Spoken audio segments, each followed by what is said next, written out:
So today we're going to be looking at two of our targets for Unit 1, Part 2. We're going to be looking at 1G, recall common fraction, decimal, and percent equivalence. And we're also going to be looking at 1H, simplify fractions and convert between mixed numbers and improper fractions. We started a little bit of this conversation on Friday of last week, but we're going to go through and we're just going to recap the whole thing and make sure that you guys have a good understanding of what's going to be going on throughout this week and for your quiz in the upcoming days. So on this first sheet that we have, we're looking at a table that has some of those common fractions you can see down the left hand side. I went ahead and filled those fractions in because these are the fractions that I'm going to expect that you just know. I want you to go through, and these are the basics that are going to help you kind of be able to estimate and be able to mentally check, does my answer seem reasonable? I went ahead and also filled in that top row so you can see what the expectation that I have is. That fraction 1/2, as a decimal we would write as 0.5, and as a percent, the 50, including the percent sign.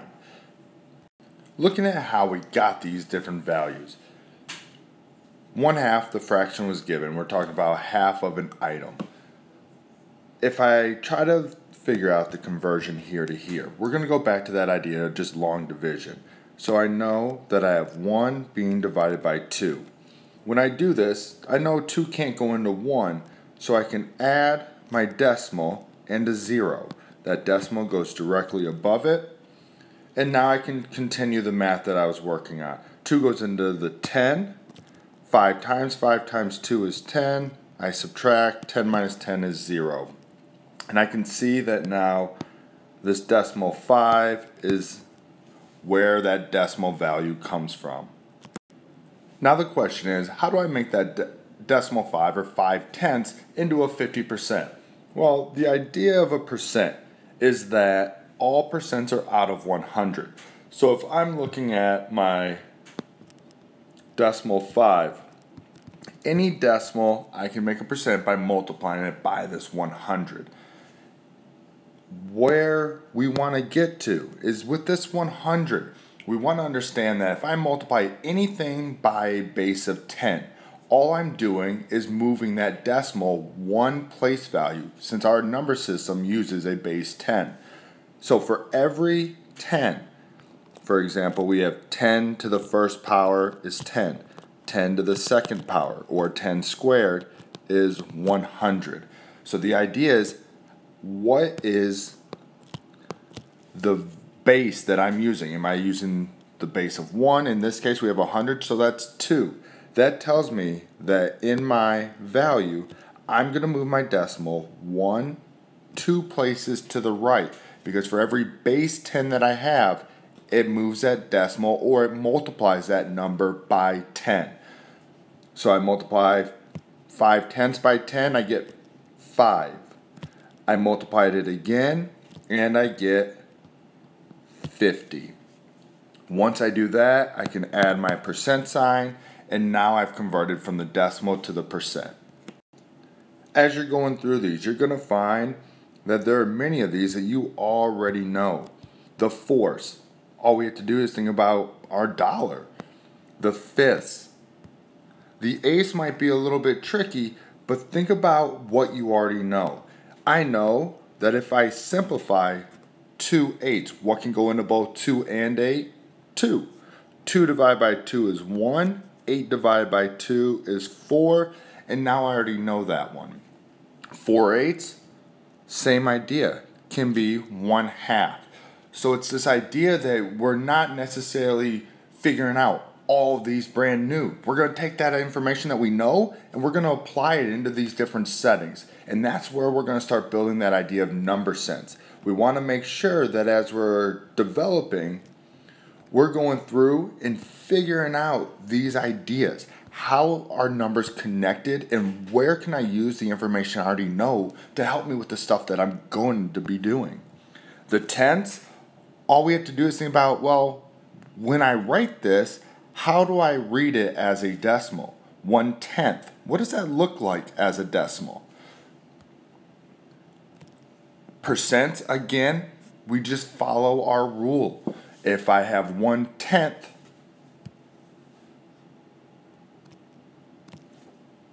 I see what it looks like. That's 1/10 as a decimal.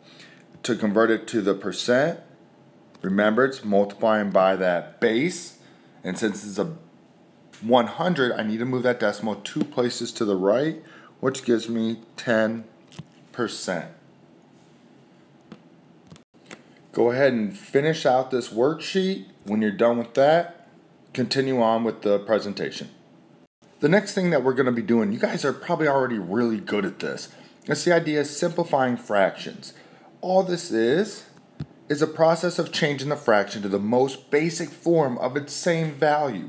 We don't want to change any of the value. It's the idea that how can I put it in its simplest form to represent that? And that goes back to those common fraction, decimal, percent idea. So we want to make it as that common one to help us out as well as possible, or just put it in the simplest form that it can be. In order to help us with this idea of simplifying fractions, we want to be able to go through and have methods. So it's not just that random guess and check. One of the biggest things that I can tell you that will help you out with this is if you understand your divisibility rules. As you can see along the side here, we are divisible by 2, 3, 4, 5, 6, 8, 9, 10. There's some of those numbers missing. That's because the rule for it is a little tricky. These are the easy ones that can at least help us quickly navigate. Is this number divisible by this value? And it can make the process a lot faster for us. One thing I don't really like here, and you guys know I told you, I'm not going to teach you tricks. I want you to understand the math behind the math. So we're going to take this out. And it's not really the trick, more so the method. So what is that method that we're going to be using? Well, with twos, it's pretty easy. We all know that if it's an even number, 0, 2, 4, 6, 8, it's going to be divisible by 2. So that's one of those real quick, easy ones. 3 is a little bit more work that needs to be done. The sum of digits divided by 3. What this is saying is the sum, the answer to an addition problem. If I take the digits within the number and I add them individually together, will it give me a 3, 6, or 9 if I add to the level where I have one single digit? I have some examples up here that we can look at. You can see the 3 examples that we have. This first one, 27. If I take the digits, the sum of the digits, 2 plus 7 is 9. Well, 9 is divisible by 3, therefore 27 is divisible by 3. The next one that we look at, 47. 4 plus 7 is 11. 1 plus 1, because we want to get it down to that one digit. There might be some of those that you add, and maybe that was a 12. Well, I know 3 can go into 12, so you can also stop at that level. But just in case, we could go all the way to the last form where it's a single digit. And then if that was 3, 6, or 9, I know it's divisible. 1 plus 1 was 2, so that tells me that 3 will not go into 2 evenly. Therefore, 47 is not divisible by 3. The last example that we have right here, 57,162. Well, quickly, I don't know if that's divisible by 3. Could 3 go into it? Using our rule, we can easily find out. 5 plus 7 is 12, plus 1 is 13, plus 6 is 19, plus 2 is 21. Well, in my head, I may already know, well, 3 can go into 21 7 times, but I can still keep going if I didn't catch that. 2 plus 1 is 3, and therefore 3 is divisible by 3, which means that 57,162 is divisible by 3. This will work for any number. As we go back to our methods here, we're going to look. 4s. If the last 2 digits are divisible by 4, then the entire number is divisible by 4. It doesn't matter what comes before it, how many digits there are, it's those last 2 digits. So we're going to come over and look at what are those last 2 digits. Here's a list. If any number ends in these values, 4, 8, 12, 16, 20, 24, 28, 32, 36, 40, 44, 48, 52, 56, 60, 64, 68, 72, 76, 80, 84, 88, 92, 96, or we get to those hundreds, 100, 200, that idea. These are going to be divisible by 4. So all I have to do is check those last two digits. Are those last two divisible by 4? The entire number is going to be divisible by 4. We go back to our list. 5. Easy enough. I know that I can't multiply a 5 to get any other number in the ones column besides a 0 or 5. So if the last digit is a 0 or 5, I know that number is divisible by 5. 6 is easy. It's nice that I've already done the work probably at this point. If a number fits in the divisible by 2 rule and the divisible by 3. And that's the key. Has to be both. It cannot just be one, but it has to be both. For example, 9. 9 is divisible by 3, but it is not divisible by 2. Therefore, when I try to divide it by 6, it becomes a decimal or fraction value. And it is not divisible by 6. That brings to a great point is that we want to make sure that it has to evenly go into these values. It cannot have any kind of remainders left over. So if it works for 2 and 3, then it is divisible by 6. 8 is very similar to the 4. When we look at that, 8, instead of the last 2 digits, it's going to be the last 3 digits. So here are 2 examples. 120. If I divide those last 3 digits by 8, I get 15. It's a whole value, so that tells me that 120 is divisible by 8. 350. When I divide that by 8, I get 43 and 75 hundredths. This means that it does not divide evenly, so it is not divisible by 8. And then our last 2 rules that we have. The sum of the digits divisible by 9 is the exact same idea that we had for 3. If I get it down to that single digit, if it's 9, the entire number is divisible by 9. If it's any other number, then it is not going to be divisible by 9. And 10, if a number ends in 0, it's going to be divisible by 10. Alright, and looking at some examples, we want to use those divisibility rules. And remember, if I don't get that greatest common factor at first, that's not necessarily the goal. The goal is to make sure that we get to the simplest form. So however I get there, there could be many different routes to get to that form, but we just want to make sure that we get there. First thing I'm going to notice here is that both of these numbers end in a 0. So I know they're both divisible by 10. 40 divided by 10 is 4. 60 divided by 10 is 6. I have a much smaller fraction, but it's still not quite there. So I can also see that they're both even, which means that they're both divisible by 2. And that means that 4 divided by 2 is 2. 6 divided by 2 is 3. I know there's no factor greater than 1 that'll go into those. So 40 60ths in simplest form would be 2/3. If we would have seen it, I also saw that 20 could have gone into both of those. 40 divided by 20 is 2. 60 divided by 20 is 3. On number 2 here, we have 8/24. So when I look at this, first thing I might look at is, can 8 go into 24 evenly? It can't.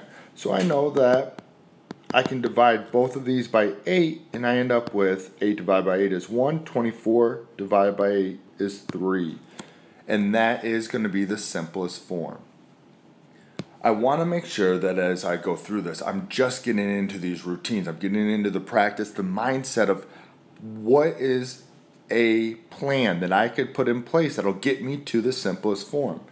Number 3 says 14/35. Well, because of my knowledge of my multiples, I know 7 can multiply to both of those numbers. So I'm going to bring this little arrow over here. I'm going to divide each by 7. 14 divided by 7 is 2. 35 divided by 7 is 5. I know both 2 and 5 are prime numbers, so that tells me that that is simplest form. Our multiples are going to be one of the second biggest things that we have. The divisibility rules are going to help us a lot, but those knowing our multiples, even 1 times 0 through 10 times 10, that's going to be such a huge advantage when we're going through this. The best way to divide is to know your multiplication facts. So we look at number 4, 27 over 36. When I'm looking at that again, I'm like, wait a minute, I know 9 can go into both of those. So I divide by 9. And I can even think of it the reverse way. 9 times what is 27? 3. 9 times what is 36? 4. And I know I have my simplest form. There's some of these that I can see. 3, 6. Well, I know 3 times 2 is 6. So this is 1/2. And this is where that kind of understanding the common fractions. I can see that, and I know that that's 3 is half is 6. So now I can just simplify that, and I automatically know it's going to be 1/2. And the last one, I look at this, and it's like, maybe I'm not quite sure. I could go through some of my rules, but I'm going to look at what we have, and I know they're both even. So maybe I just want to make the numbers smaller. 36 divided by 2. And I can do long division in my head. 2 goes into 3 one time with 1 left over. 2 goes into 16 8 times. 2 goes into 4 twice with 0 left over. 2 into the 2 once. And now I can look, maybe this helps me out a little bit. 21's not even, so I know it can't go into or be divisible by 2, so I'm going to look at 3. 1 plus 8 is 9, that's divisible by 3. 2 plus 1 is 3, that's divisible by 3. So let me try that. I'm going to divide each by 3. 18 divided by 3 is 6. 21 divided by 3 is 7. And now I can see 7's prime, so I know 6/7 is going to be my final answer. For the practice/homework, you're going to have some time in the class to start this, but what I would like you to do is go through and do the odds. So we could take out the evens here. So I'm not looking for you to do these necessarily unless you want more practice. It's never going to hurt you to have a little bit more practice, but I want at least for you to go through and do the odds of these to have some practice with this work. The second part of target 1H is convert between mixed numbers and improper fractions. In order to do this, we need to make sure that we understand what a mixed number is, what an improper fraction is. So I have the definitions here that we can look over real quick. A mixed number is just that combination of a whole number and fraction. This is used when there's more than one whole and part of another. For instance, maybe we have 1 and 1/2, or 18 and 7/8. These are examples of mixed numbers. The improper fractions, a fraction that is written where the numerator is greater than the denominator. So with the improper fraction, if I look at what I have above, we have 3/2, or we have 151/8. So again, these are equivalent. One's written as a mixed number, the other is a improper fraction. With this, we're going to be looking at you being able to go from one to the other. Can you take a mixed number and turn it into that improper? Can you take an improper and convert it to be the mixed number? So that's what we're going to be looking at next. We're going to look at some examples now of either converting improper fractions to the mixed numbers or mixed numbers to the improper fraction. This is what you're going to be doing in a little bit. So let's look first at converting improper fractions to mixed numbers. The idea here is we're trying to figure out how many wholes, in number one's case, how many whole 7s do we have in 23? Well, if I think about this, 7 7 plus 7 7. So now I have 14 7s plus 7 7s is 21 7s. So how many 7s would I need to add to 21 to get to 23? 2. When we see 7 7s, we know that is equivalent to one whole. So I have 1, 2, 3 whole values and 2 7s. So this becomes 3 and 2 7s. I wrote it out very long to try to give you a visual representation of what are we really thinking about here. In my mind, this is what I'm thinking. As I go through to the second one, I'm going to look at the value. I have 52 11s. So how many times? Well, I know if it were 5, I would need it to be 55. So I can't get 5 whole. So that tells me I have 4 whole. And then what is 52 minus 44? I'm going to do my math real quick over here. And I get 8 11s. Because 11 is prime, I know that there's not a number that will go into both 8 and 11. So I have my final answer. On the third one, sometimes when I do this, it's going to be simpler for me to see if I could simplify this. I see that they're both even, so I'm going to divide these both by 2, and I get 20 over 6. They're still both even, so I'm going to divide it by 2 one more time, and I get 10 over 3. Now when I look at this, 40 12s may seem a little daunting, a little bit harder for me to try to figure out. 10 thirds, not so much. I know 3 will go into 10 3 times with 1/3 remaining. So there are times where you're going to want to simplify, use those rules that we've been talking about in order to make the math easier. And that's going to be the key. That's what those that are good at math understand, how to make the numbers easier for them. The second part here, 3 1/4. We're converting between a mixed number to an improper fraction. So I need to think about, well, what is this really representing? This is 3 wholes. Well, 3 whole what? 3 whole fourths. So we're saying that I have 1, 2, 3 whole fourths plus 1/4 more. When we add fractions, we make sure that we have a common denominator, which we do. We keep that denominator. Then we add our numerators. 4 plus 4 is 8, plus 4 is 12, plus 1 is 13. So 3 1/4 becomes 13 fourths. Now, I don't want to necessarily write this out every single time. So I'm going to go through and I want to figure out, how can I get to that 13 fourths without having to write out all that work? Well, I know that we said this tells me how many fourths I have. So if I multiply 3 times 4, I get 12, and then I add it to the 1 here, I get 13. I keep my denominator, and it's the same process, but because I can understand what that 3 is representing, that I have 3 whole fourths, this process will allow me to do this a little bit quicker. We look at the next one. If we follow that same route, 5 times 4 is 20, plus 3 is 23 fourths. I can always check this as well. How many times will 4 go into 23? Well, it'll go 5 times evenly with 3 fourths remaining. So I can always check this work by doing the opposite.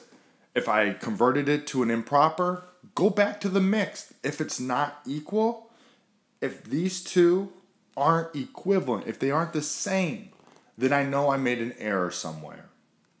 And I look at the last one here, 2 1/4. 2 times 4 is 8, plus 1 is 9 fourths. Again, 4 goes into 9 twice with 1 remaining. By 9 minus 8 gave me that 1, and I have my final answer. This is a practice homework that you're going to be working on for this unit. I do want you to do all these because this is one of those skills that I've seen a lot of students. This is where mistakes happen, whether we're working too fast or we're making those careless math errors. We want to make sure that we're taking our time, we're thinking about the numbers, and we're sure that our facts are right.